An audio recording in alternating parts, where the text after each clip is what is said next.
Hello दोस्तों, मेरा नाम है मूर्ति कुशवाहा। मैं आप सभी का अपने चैनल में हार्दिक स्वागत करती हूँ।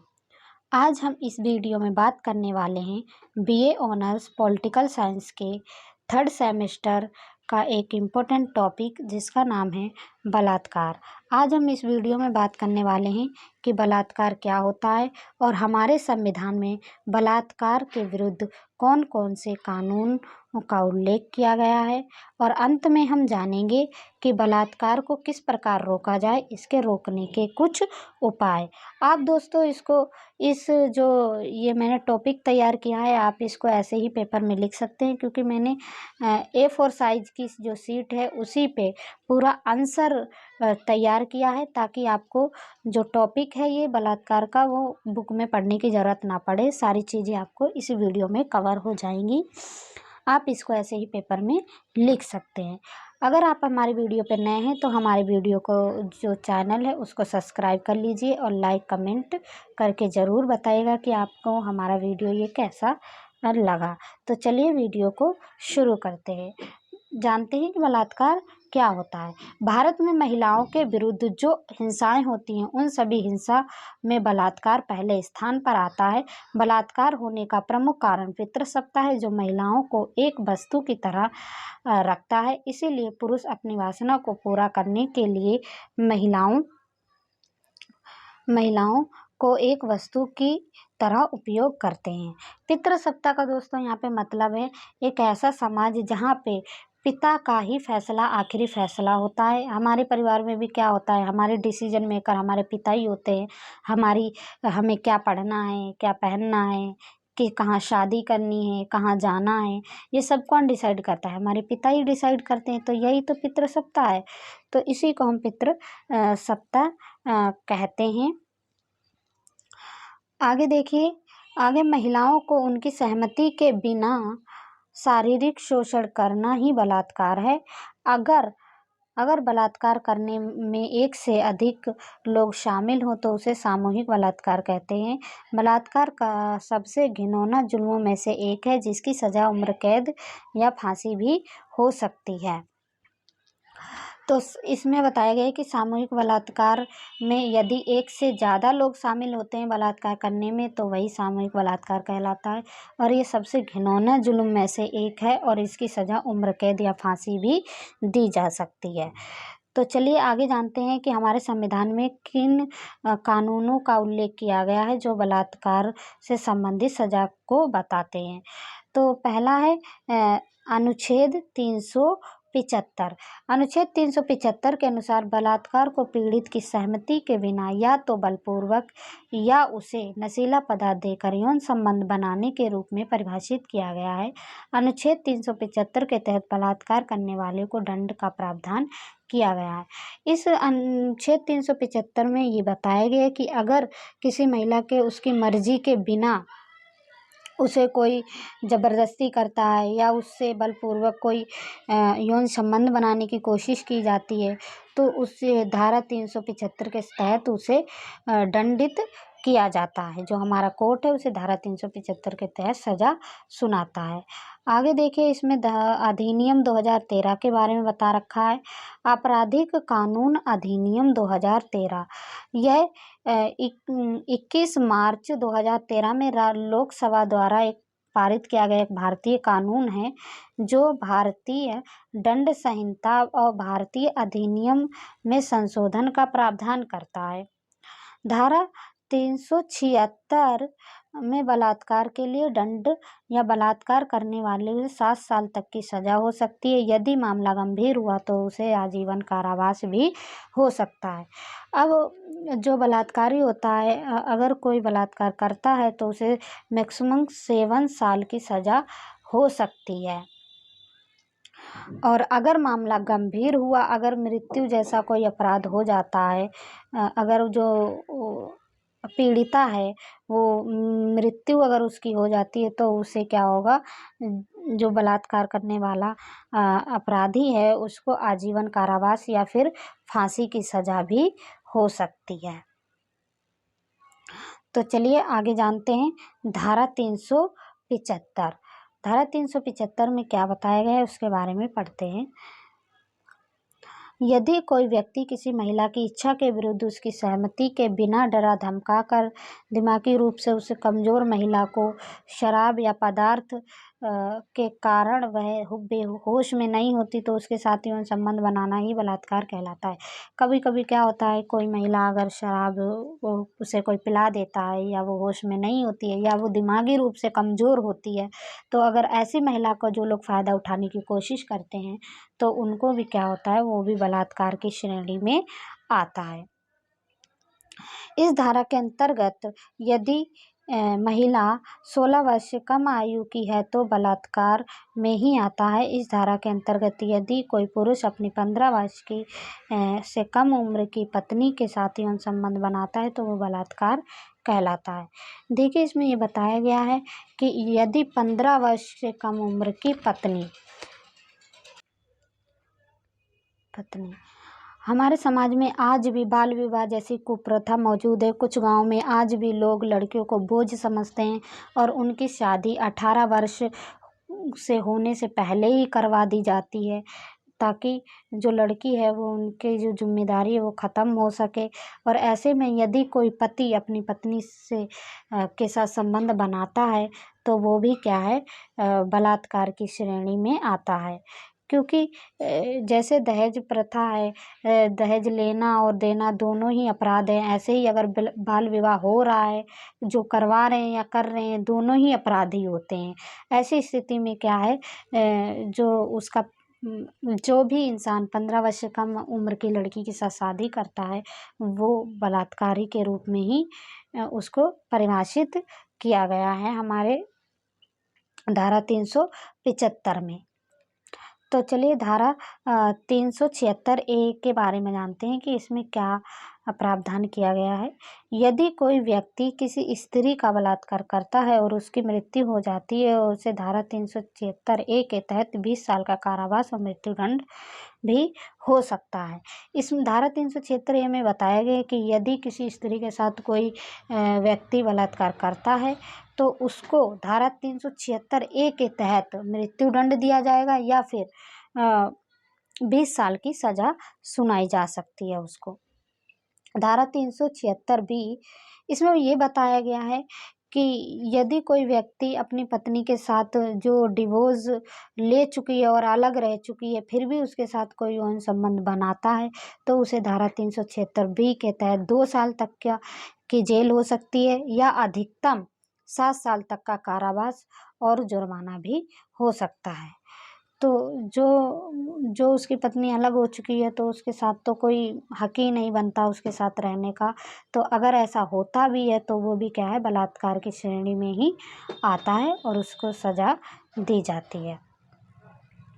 दोस्तों, अगर आपने हमारे चैनल को अभी तक लाइक और सब्सक्राइब नहीं किया है तो प्लीज़ कर दीजिएगा। चलिए आगे देखते हैं धारा 376C। यदि कोई व्यक्ति सरकारी अधिकारी या पुलिसकर्मी या अस्पताल कर्मी और वह किसी महिला का बलात्कार करता है तो उसे न्यूनतम 5 साल अधिकतम 10 साल तक का कारावास हो सकता है और जुर्माना भी लगा सकते हैं।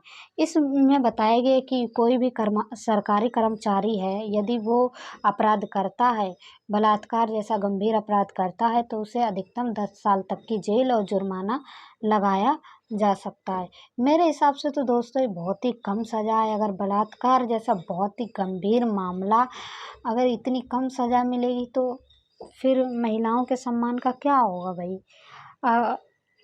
आजकल इतने जो बलात्कार के मामले हैं बहुत ज़्यादा ही आ रहे हैं।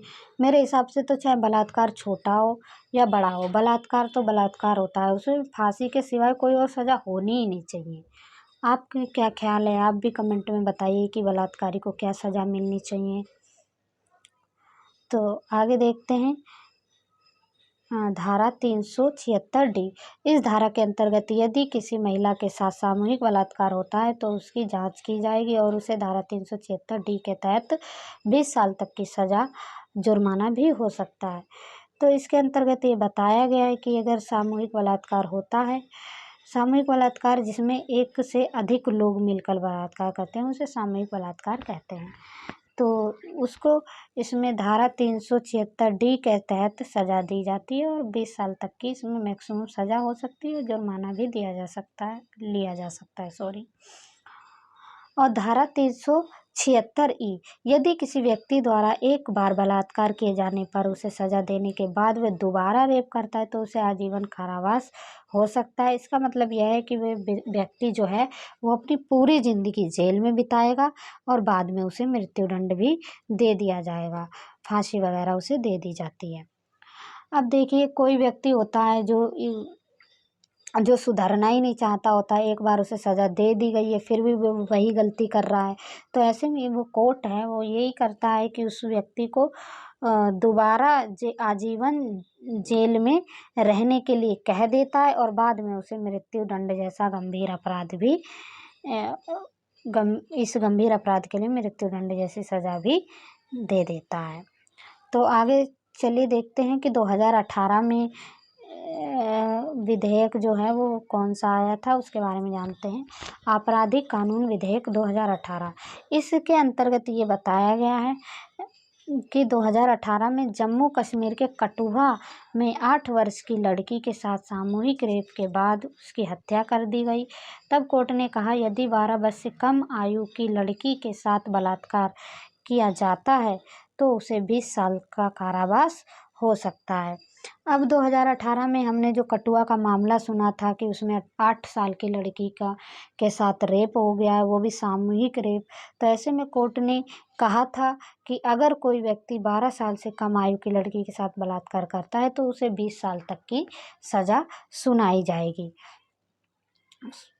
बोलो 8 साल की लड़की के साथ बलात्कार किया उसे सिर्फ 20 साल की सज़ा, मेरे हिसाब से तो दोस्तों बहुत ज़्यादा ही कम है।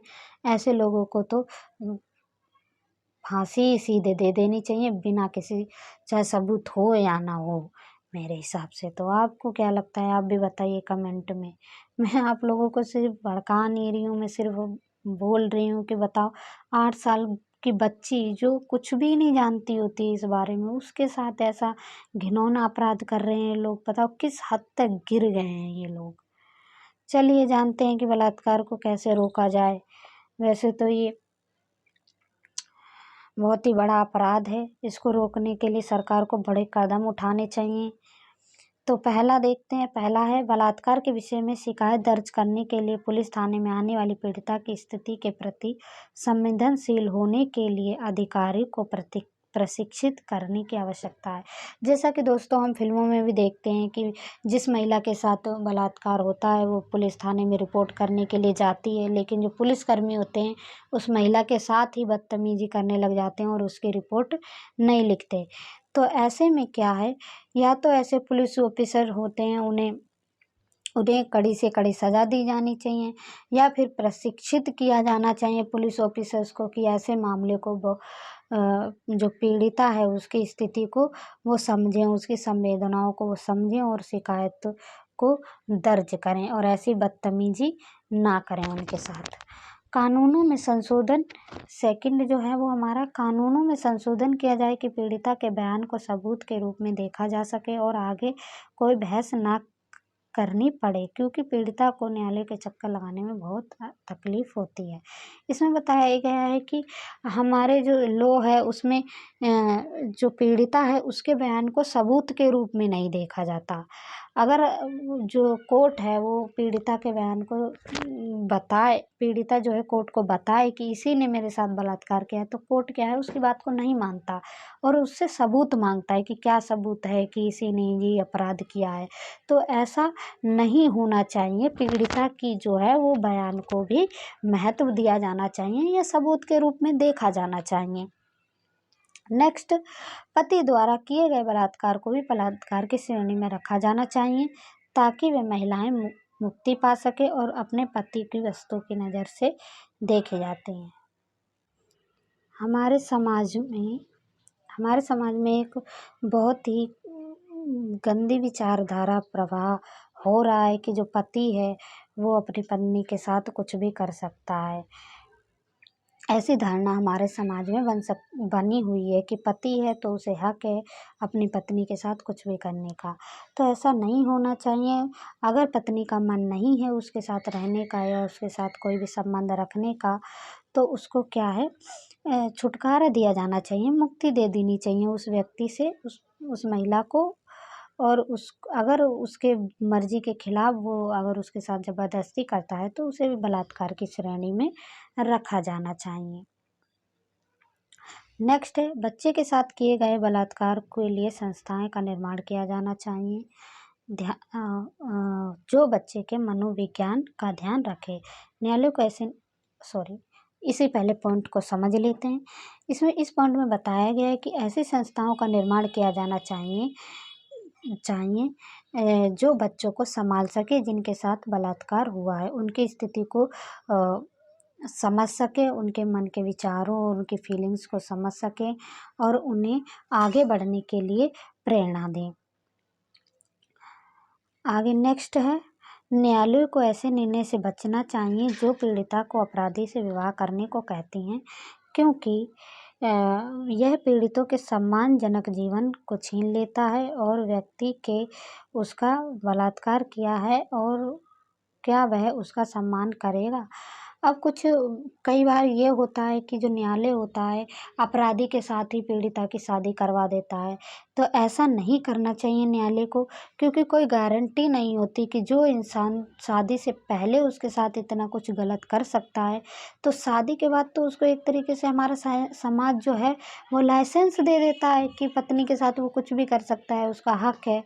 तो सोचो उसके साथ बाद में क्या होगा, शादी के बाद क्या वो इंसान उसको सम्मान देगा, तो इसकी कोई गारंटी नहीं है। तो न्यायालय को ऐसा नहीं करना चाहिए, बल्कि निष्पक्ष न्याय करना चाहिए और अपराधी को उसके अपराधों की सजा देनी चाहिए और पीड़िता को सम्मानजनक जीवन जीने की भी जो सम्मानजनक जीवन जीने से उसे अधिकार देना चाहिए। नेक्स्ट है हमारा त्वरित परीक्षण और महिला जांच अधिकारी आगे विश्वास पैदा कर सकते हैं और पीड़ितों को सिस्टम में विश्वास दिला सकते हैं। इस पॉइंट में बताया गया है कि जो आजकल हमारा जो सिस्टम है, जो पुलिस अधिकारी वगैरह हैं, वो आजकल बहुत ज़्यादा ही भ्रष्ट हो रहे हैं। मैं सबको तो नहीं कह रही हूँ, लेकिन कुछ लोग जो हैं वो आज भी रिश्वत खाते हैं, पीड़िताओं की बातें नहीं सुनते हैं या मामले को दर्ज नहीं करते हैं या दर्ज करने से पहले उनसे रिश्वत वगैरह मांगते हैं, घूस वगैरह मांगते हैं। तो ऐसे में क्या है, जो महिला अधिकारी हैं वो आगे आकर महिलाओं को भरोसा दिला सकती हैं कि सिस्टम जो है वो उनके साथ है और उनकी रक्षा के लिए। क्योंकि अगर आप ही जाते हैं, आप ही किसी पुलिस ऑफिसर को गली मोहल्ले में आते हुए देखते हैं, तो हम लोग उनसे डर जाते हैं, बजाय इसके कि सुरक्षित महसूस करें। अगर पुलिस है तो हमें सुरक्षित महसूस करना चाहिए, बल्कि ऐसा नहीं होता हमारे भारत में। हम पुलिस को देखकर डर जाते हैं। मैं सब पुलिस ऑफिसर्स को तो नहीं कहती, क्योंकि कुछ पुलिस ऑफिसर आज भी हैं जो पूरे हमारे सिस्टम को गंदा कर रहे हैं। वो कहते हैं ना कि एक मछली पूरे तालाब को गंदा कर देती है, उसी तरीके से ये है। तो दोस्तों, ये हमारा वीडियो यहीं पे समाप्त होता है। अगर आपने हमारे चैनल को सब्सक्राइब नहीं किया है तो अभी कर लीजिए, क्योंकि बीए से संबंधित टॉपिकों के बारे में जानकारी आपको इस चैनल पे मिलती रहेगी। और दोस्तों, अगर आप भी जानना चाहते हैं कि मैं कौन सा माइक यूज करती हूँ, तो प्लीज़ मैंने डिस्क्रिप्शन में लिंक दिया है माइक का, आप वहाँ से जाकर उस माइक को खरीद सकते हैं। धन्यवाद।